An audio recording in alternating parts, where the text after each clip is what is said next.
நம்ம Instagram channel open பண்ணியிருக்கிறோம். அந்த இன்ஸ்டாகிராம் சேனலை ஜாயின் பண்ணினா மறக்காம ஜாயின் பண்ணிக்கோங்க. அதனுடைய லிங்க் இந்த வீடியோ கீழே இருக்கு. யூடியூப்ல சாதிக்கணும்னு நினைச்சிட்டு இருக்கக்கூடிய தமிழ் பேசும் அனைத்து நல்ல உள்ளங்களுக்கும் என் அன்பார்ந்த வணக்கம்.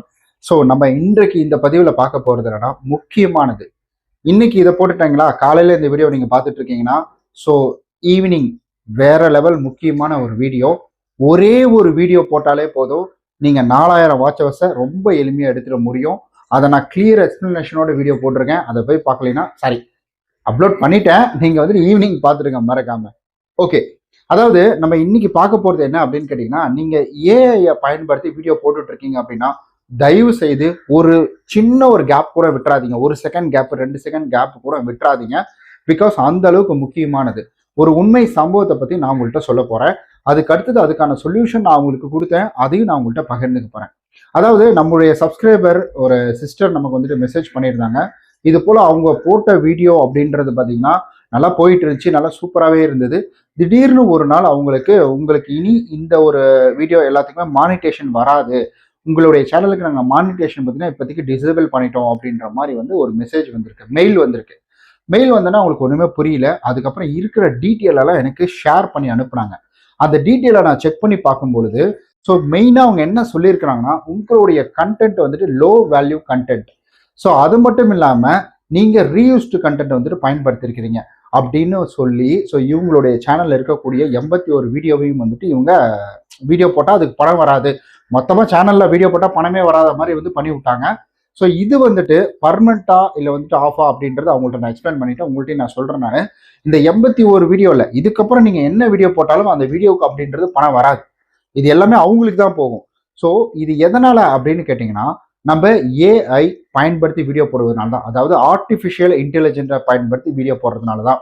ஏஐ பயன்படுத்தி வீடியோ போடுறதுனால ஏன் இதெல்லாம் அவங்க தானே உருவாக்குனது, இது என்னது இது அப்படின்ற மாதிரி கேட்டிங்கன்னா நல்லா தெரிஞ்சுக்கோங்க. அந்த சிஸ்டரோட ஓன் ஸ்கிரிப்ட் தான் அது. ஸோ அவங்க ஓன் ஸ்கிரிப்டில் தான் அதை வந்து பண்ணியிருக்கிறாங்க. ஸ்கிரிப்ட் அவங்களுக்கு தான். ஆனால் பிரச்சனை என்னன்னா, அதாவது வந்துட்டு மாப்பிள்ளை அவர் தான் போட்டிருக்க ட்ரெஸ் என்னது அப்படின்ற மாதிரி வந்துட்டு ஸ்கிரிப்ட் என்னதான் அவங்களுக்கு தான் இருந்தாலும், இந்த இடத்துல மெயின் முக்கியமானது அந்த வீடியோவில் எக்ஸ்பிளனேஷன் கொடுக்கறது வந்துட்டு ஏஐயோட வாய்ஸை கொடுத்துருக்குறாங்க. ஏஐ வீடியோ இருந்தால் கூட பிரச்சனை கிடையாது, அதுவும் 50-50 தான். அது இருந்தால் கூட பிரச்சனை கிடையாது. ஏஐ வாய்ஸ் கொடுத்துருக்குறாங்க. ஏஐயில் பார்த்தீங்கன்னா வீடியோ ஜென்ரேட் பண்ணி அதை அப்படியே யூடியூப்ல வந்துட்டு அப்லோட் பண்ணியிருக்காங்க. ஸோ யூடியூப் எப்பவுமே வந்துட்டு லோ வேல்யூ கண்டென்ட் அப்படின்றது எதை பார்க்கும்? ஸோ குவாலிட்டி இல்லாத ஒரு கண்டென்ட் அப்படின்றது எதை பார்க்கும் அப்படின்னு கேட்டிங்கன்னா, ஸோ இந்த மாதிரி ஒரு வீடியோ தான். குவாலிட்டினா இது எந்த இன்புட்டுமே இல்லாத ஒரு வீடியோ, ஸோ வந்துட்டு ஏஐ மூலியமா எல்லாத்தையுமே பண்ணிக்கிட்டு இருக்காங்க அப்படின்ற மாதிரி. அப்போ ரியல் யூசர், ரியல் வந்துட்டு இவங்களுக்குலாம் என்ன, இங்க கண்டென்ட் கிரியேட்டருக்குலாம் என்ன இது அப்படின்ற மாதிரி, அதாவது ஒரிஜினலுக்கு என்ன இங்க வந்துட்டு உத்தரவாதம், ஒரிஜினலுக்கு என்ன மரியாதை அப்படின்ற மாதிரி தான் சிம்பிளா இந்த டேர்ம்ல சொல்லணும்னா. ஸோ அந்த மாதிரி வந்துட்டு யூடியூப் தரப்புல என்ன பண்ணிட்டாங்கன்னா, இந்த மாதிரி ஏஐ பயன்படுத்தி முழுமையா போடுறது. ஸோ இப்போ இந்த வீடியோவில் நீங்க இருந்தீங்கன்னா அது ப்ரூஃப் இருக்கு, ஆடியோவில் நீங்க பேசுனீங்கன்னா அதுக்கு ப்ரூஃப் இருக்கு, ஆடியோவாவது உங்களுக்கு வருது. ஆனா வீடியோவும் ஏஐ தான், ஆடியோவும் ஏஐ தான் அப்படின்ற பட்சத்தில் என்ன ஆச்சுன்னா, ஸ்கிரிப்ட் அப்படின்றது யாரு பண்ணா என்ன, ஸ்கிரிப்டுக்கு வந்துட்டு ஒரு ப்ரூஃப் அப்படின்றது கிடையாது. ஸோ அதனால என்னாச்சு பார்த்தீங்கன்னா, அவங்களுடைய கண்டென்ட் ரீயூஸ்டு கண்டென்ட் அப்படின்னு சொல்லி லோ வேல்யூ கண்டென்ட்னு சொல்லி அவங்களுடைய மானிட்டேஷனை மட்டும் டிசேபிள் பண்ணி விட்டுட்டாங்க. இதுல என்ன ஒரு நல்ல விஷயம் அப்படின்னு கேட்டிங்கன்னா, சேனலுக்கு எந்த பாதிப்பும் கிடையாது. இதுல முக்கியமான விஷயம் என்னன்னா, 90 நாளைக்கு அவங்களுக்கு இதுக்கு முன்னாடி வந்துட்டு இருந்த வருமானம் அப்படின்றது வந்துட்டு இனி 90 நாளைக்கு அவங்களுக்கு வராது. இதுல இன்னொரு மெயின் பிரச்சனை என்னன்னா, இதே வீடியோ வச்சு நம்ம திரும்ப அப்ளை பண்ணலாம். அதாவது மானிட்டேஷன் 90 நாளைக்கு மட்டும் தான் அவங்க டிசேபிள் பண்ணி வச்சிருக்காங்க. மற்றபடி வீடியோ போடலாம், சேட் போடலாம், லைவ் போடலாம், எல்லாமே பண்ணலாம், கமெண்ட் பண்ணலாம், எல்லாமே பண்ணலாம். பட் அவங்களுக்கு வந்துட்டு இது மட்டும் கிடையாது, பணம் மட்டும் வராது. அந்த பணத்தெல்லாம் அவன் எடுத்துப்பான். ஸோ அது வராது. அதனால என்னாச்சு அப்படின்னு கேட்டிங்கன்னா, இப்போ இந்த இதில் என்னதான் நமக்கு ஒரு ப்ளஸ் இருந்தாலும் மறுபடியும் இதே வீடியோ வச்சுட்டு அவங்க மறுபடியும் ரீஅப்லோட் அப்படின்றது பண்ணாங்கன்னா, ஸோ மறுபடியும் மானிட்டேஷன் வந்துட்டு டிசேபிள் ஆகிறதுக்கான வாய்ப்புகள் இருக்கு. அண்ட் அதே போல் இங்கே இருக்கக்கூடிய கண்டென்ட் தூக்கி நீங்கள் வேற எதுலையும் போடக்கூடாது. அவங்க மெயிலில் தான் எனக்கு வந்து அவங்க அனுப்புறாங்க, அதில் இப்படி தான் இருக்குது, வேற கண்டென்ட்ல எங்கேயும் போடக்கூடாது, இதை வச்சு வேற எதையும் ப்ரொமோட் பண்ணக்கூடாது. ஸோ இப்படின்ற மாதிரி நிறைய ரெஸ்ட்ரிக்ஷன் அப்படின்றதெல்லாம் கொடுத்துட்றாங்க. அதில் இன்னும் முக்கியமாக அவங்க சொன்னது என்ன அப்படின்னு கேட்டிங்கன்னா, 90 நாள் கழிச்சு அப்ளை பண்ணுங்க, அப்போ இதே போல பிரச்சனை இருந்துச்சுன்னா நாங்கள் மறுபடியும் டிசேபிள் பண்ணி விட்டுருவோம். ஸோ அது மேபி பர்மனெண்ட்டாக கூட இருக்கலாம் அப்படின்ற மாதிரி வந்துட்டு தெளிவாக அந்த இடத்துல சொல்லியிருக்காங்க. ஸோ இதுல இருந்து என்ன தெரியுது, இது எப்படி அவங்க காப்பாற்றணும் அப்படின்னு கேட்டிங்கன்னா, ரொம்ப சிம்பிள் தான். இப்போ இருக்கக்கூடிய எத்தனை வீடியோ போட்டிருக்காங்களோ அந்த ஏஐ பயன்படுத்தி, முழுமையாக ஏஐ பயன்படுத்தி, ஸ்கிரிப்ட் எல்லாம் விட்டு தள்ளுங்க, ஸ்கிரிப்டுக்கு ப்ரூஃப் கிடையாது. அவங்களுக்கு கிட்டத்தட்ட வந்துட்டு 80 வீடியோ 82 வீடியோ சொன்னாங்க. ஒரு வீடியோ வந்துட்டு அவங்க பேசி போட்டது. ஸோ அந்த 81 வீடியோ அப்படின்றதுமே பார்த்தீங்கன்னா ஏஐ பயன்படுத்த கொடுத்துருக்காங்க. அப்போ 81 வீடியோவையும் ப்ரைவேட்டில் போடணும்.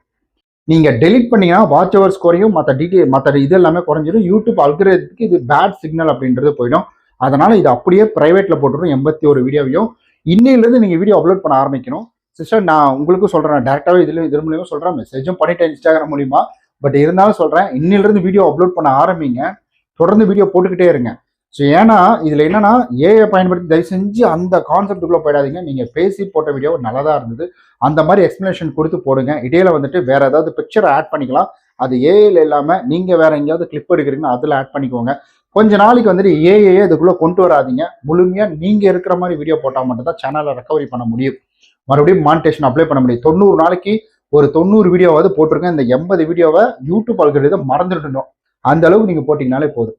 ஓகே, இப்போ ஏஐயை பயன்படுத்தி வீடியோ போடுற உங்களுக்கு நான் சொல்கிறது என்ன அப்படின்னு கேட்டிங்கன்னா, ரொம்ப சிம்பிள் தாங்க.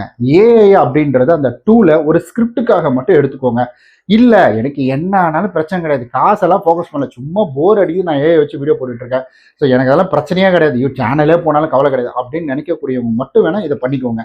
ஸோ ஏஐயை பயன்படுத்தி ஏஐ முழுமையாக வந்து யூஸ் பண்ணிக்கோங்க. அப்படி இல்லைன்னா அதை பயன்படுத்தி ஸ்கிரிப்ட் எழுதிக்கோங்க. நிறைய விஷயங்கள் தெரிஞ்சுக்கலாம். நிறைய விஷயங்கள் ஏஐ பயன்படுத்தி டெக்னிக்கலாக அதை தெரிஞ்சுக்கிட்டு நீங்கள் எக்ஸ்பிளனேஷன் இப்படி கொடுத்தீங்கன்னா தான் பெட்டர்.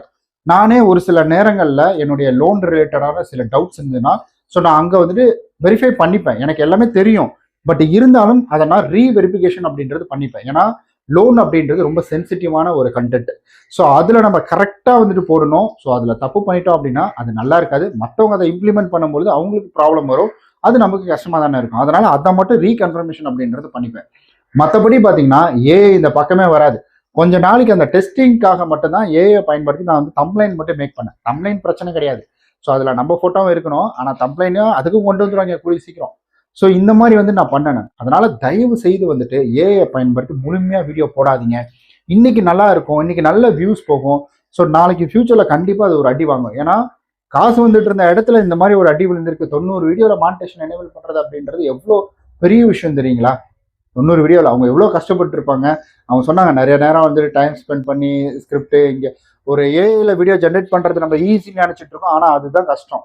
நீங்கள் வந்துட்டு ஸ்கிரிப்டு ப்ராம்ப்ட்டு இதெல்லாம் கொடுத்து நீங்கள் பேசுகிற பேச்சுக்கு தகுந்த மாதிரி அந்த அசைவு இருக்கணும். ஸோ அதெல்லாம் வேற லெவல் வேலை. அந்த வேலையை விட்டுடுங்க. ஸோ தயவு செஞ்சு ரொம்ப சிம்பிளாக இருக்கிறது இந்த மாதிரி வந்து பேசுங்க. கொஞ்ச நாளைக்கு கூச்சமாக இருக்கும். நீங்கள் வந்துட்டு நேற்று ஒரு வீடியோ பார்க்கலைன்னா பார்த்துருங்க. அந்த வீடியோவில் தெளிவாக சொல்லியிருப்பேன். அதாவது நம்ம கேமராவை பார்த்து பேசுறதுக்கு பயமாக இருந்தது அப்படின்னா நீங்கள் ஒன்றுமே பண்ண தேவையில்ல, இந்த விஷயங்களை மட்டும் ஃபாலோ பண்ணாலே போதும்னு சொல்லிட்டு. முக்கியமான விஷயம் இது பார்த்தீங்கன்னா, பைக் வச்சுட்டு இருக்க, இதெல்லாம் ஸ்பான்சர்லாம் கிடையாது, அதாச்சும் அப்படிலாம் நினச்சிக்காதீங்க. பைக் வச்சுட்டு இருக்கிற எல்லாத்துக்குமே ரொம்ப யூஸ்ஃபுல்லாக இருக்கும். ஏன்னா இந்த மேக்னெட்டை எங்கே வேணால் நீங்கள் ஒட்ட வச்சுக்கலாம். 45 நாள் சார்ஜ் நிற்கும். அதாவது ஜிபிஎஸ் தான் இது. உங்களுக்கு தேவைன்னா கீழே பயன்படுத்திக்கோங்க. கீழே லிங்க் இருக்குது. பைக்கில் எங்கேயாவது ஒட்ட வச்சிட்டிங்கன்னா இடியே இடித்தாலும் எங்கே அந்த கொடுவாயை காணோம், ஸோ அங்கே இருக்குது. இடியே விழுந்தாலும் இது வந்துட்டு கீழே விழாது. அந்த அளவுக்கு ஸ்ட்ராங்காக வந்துட்டு பிடிக்கும். ஒரு டெமோ காட்டுறேன் இருங்க. இங்கே பாருங்க எவ்வளோ ஸ்ட்ராங்காக பிடிச்சிட்டு இருக்குது பார்த்தீங்களா? இங்கே பாரு, கொஞ்சம் கூட அசராது, அவ்வளோ ஸ்ட்ராங்காக இருக்கும். நான் பாருங்க இதில் கையே வைக்கல, பாருங்க இதை தான் பிடிச்சிட்டு இருக்கேன். அவ்வளோ ஸ்ட்ராங்காக இருக்கும். பைக் வச்சுட்டு இருக்கிற எல்லாத்துக்கும் ரொம்ப முக்கியம். இப்போலாம் நிறைய இடங்கள்ல பார்த்தீங்கன்னா இந்த பைக் திருடு போகுது, அதெல்லாம் வந்துட்டு பார்க்குறேன். இதில் வந்துட்டு நீங்கள் உங்களுடைய ஓன் சிம் போட்டுக்கிட்டீங்கன்னா, இதில் ஓன் சிம்க்கு ரீசார்ஜ் பண்ணுறது மட்டும் பண்ணிட்டீங்கன்னா, இதில் யாராவது பேசினாலும் உங்கள் வண்டி எங்கே எடுத்துகிட்டு போயிட்டு இருக்காங்க, எந்த சுச்சுவேஷனில் இருக்குது அப்படின்றத லைவ் ட்ராக் பண்ண முடியும், ஸ்பீடு மானிட்டர் பண்ண முடியும், ஜியோ லொக்கேஷன் செட் பண்ணிக்க முடியும். இந்த மாதிரி நிறைய ஃபியூச்சர் இருக்குது. வேணா வாங்கிக்கோங்க, கீழே லிங்க் கொடுக்குறேன். கம்மியான ரேட்டு தான். ஓகே, அதே போல் மைக்கு, இதை பற்றி நம்ம ஆல்ரெடி எஸ்டர்டே வீடியோ போட்டிருந்தேன், அதை பார்க்கலனாலும் பார்த்து வாங்கிக்கோங்க. அண்ட் பைக் வச்சுட்டு இருக்கவங்களுக்கு தான் இந்த ப்ராடக்ட் எல்லாம் ரொம்ப முக்கியம். ஏர் பம்ப் அப்படின்றது, ஏர் கம்ப்ரஸர் அப்படின்றது அகோரா பிராண்டில். ஸோ இதில் வந்து power bank, SOS light, car உங்கள்கிட்ட இருக்கிறனாலும் வந்துட்டு இது யூஸ் பண்ணிக்கலாம். கார் உங்கள்கிட்ட இருக்குன்னா கீழே கமெண்ட் பண்ணுங்க. ஓகே கைஸ், இந்த மாதிரி நிறையா பயனுள்ள ப்ராடக்ட்டுக்கான லிங்க் கீழே இருக்கு, தேவைன்னா பயன்படுத்திக்கோங்க. ஓகே, அதாவது ஏஐ அப்படின்றத நீங்கள் முழுசாக உள்ளே கொண்டு வரும்பொழுது இந்த மாதிரி பிரச்சனைகள் அப்படின்றது நடக்குது. அப்போ ஏஐ வச்சு ஸ்கிரிப்ட் எடுத்துக்கோங்க. ஏஐ வச்சு ஸ்கிரிப்டை மட்டும் எடுத்துக்கிட்டு தெரியாத விஷயத்த தெரிஞ்சுக்கிட்டு அதை நீங்கள் டேரெக்டாக இங்கே இம்ப்ளிமெண்ட் பண்ணும்போது எந்த பிரச்சனையும் வராது. ஸோ இந்த மாதிரி பேசுறது இட்ஸ் அ பெட்டர். அதுதான் வந்துட்டு என்னை பொறுத்த வரைக்கும் ஒரு நல்ல விஷயம் அப்படின்றதும் கூட. வேற ஏதாவது இது ரிலேட்டடான கேள்வி இருந்ததுன்னா கீழே மறக்காம கமெண்ட் பண்ணுங்க. ஸோ அந்த சிஸ்டர் வந்துட்டு என்கிட்ட அந்த ஸ்கிரிப்ட் டீட்டெயிலாம் கேட்டிருந்தாங்க, அது என்னன்னு தெரியல. ஸோ அவங்களுக்கு அனுப்பியிருக்கேன். அவங்க மெசேஜ் அனுப்புனோன்னா அவங்களுக்கு வந்துட்டு என்ன அதுன்னு தகவல் சொல்லிடுறேன். அதே போல் நீங்கள் இன்னும் நம்மளுடைய வந்து இன்ஸ்டாகிராமில் ஜாயின் பண்ணலைன்னா மறக்காமல் ஜாயின் பண்ணிக்கோங்க. பிகாஸ் உங்களுக்கு எந்த டவுட்டாக இருந்தாலும் ஸ்க்ரீன்ஷாட் மட்டும் ஷேர் பண்ணிங்கன்னா ஃபர்தராக நான் அதை செக் பண்ணி பார்த்துட்டு நான் அதில் என்ன டீட்டெயில் இருக்கோ அதை உங்களுக்கு எக்ஸ்ப்ளனேஷன் கொடுத்துருவேன். வாய்ஸ் மூலியமாகவே கொடுத்துருவேன். நான் இண்டிவிஜுவலாக என்னால் கொடுக்க முடியும். உங்களுக்கு ஏதாவது வேறு ஏதாவது கேள்வி இருந்துச்சா அதையும் கீழே மறக்காமல் கமெண்ட் பண்ணுங்கள். நம்ம இன்னைக்கு சாயந்தரம் 4000 வாட்ச் ஹவர்ஸ் அப்படின்றது ஒரே வீடியோவில் எடுக்க முடியும். என்கிட்ட வந்துட்டு அதுக்கான ப்ரூஃப் இருக்குது. அதோட வீடியோ போடுறேன். நம்ம நாளைக்கு சாயந்தரம் பார்க்கலாம். பாய்.